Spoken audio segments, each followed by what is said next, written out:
Hello Mzansi, welcome to Umgosi waseMzansi. If today is your first time visiting this channel, please do the right thing and click the subscribe button, and also don't forget to smash the like button. Uyatrenda uThando Madlamu kalushade nasiyaxela ngemva kokuthi afake ivideo lapha ku-TikTok bantu bathi pregnant ke sana like siyabona ukuthi uThando Madlamu ugain i-weight guys, and she's beautiful, she's pretty, I don't wanna lie, but people just keep on dragging umogeli. South Africa njena ayimthandi muka, there is indlela usiyaqela abekamtreat ngakhona and akutolerate yena lokho. So njena abafanisa uThando Madlamu nasiyaqela na Tirelo rada abantu babona uThando Madlamu kanje batibonela stupid, batibonela njena umuntu longatithathi serious empilweni. So people dragged umogeli lapha kuma-comment section instead of complimenting her beauty. People wena futhi you are pregnant again ngiloko lokwatiko ugirl shembe kabaphendula ke ngoba bekabatshela ukuthi ngibona ini bathi hayibo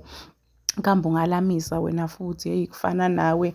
Guys, people will never stop dragging ugirl. Ngisho ngathiwa ushintsha ugirl wendani, people will never forget indlela avume kugqiladwa nokuntu wasilima ngayo ngisiyaqela e-TV ke sana. People will always nje treat her like that ukuthi hayibo wena awutithathi serious, so unga-expect nathi ukuthi sikuthathe serious. No, I don't think she's pregnant. Shema, I think ukuthi mkhaba nje loya, maybe mkhaba ukuthi ugainile, mkhaba we-happiness, but doesn't look ke sana. Angiboni akhulelwe nje mina ugirl, ngimbona ngazuthi ugirl uhappy but instead abantu bamjikile shema ugirl, and bahlala bamjeka actually makapost ivideo nje bantu nje nabahlala bamjeka, or if they don't drag her but ukhuluma ngasiyaqala kuma-comment sections kule video yakhe.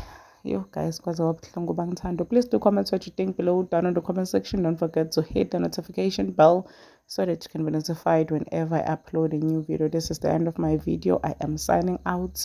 Goodbye.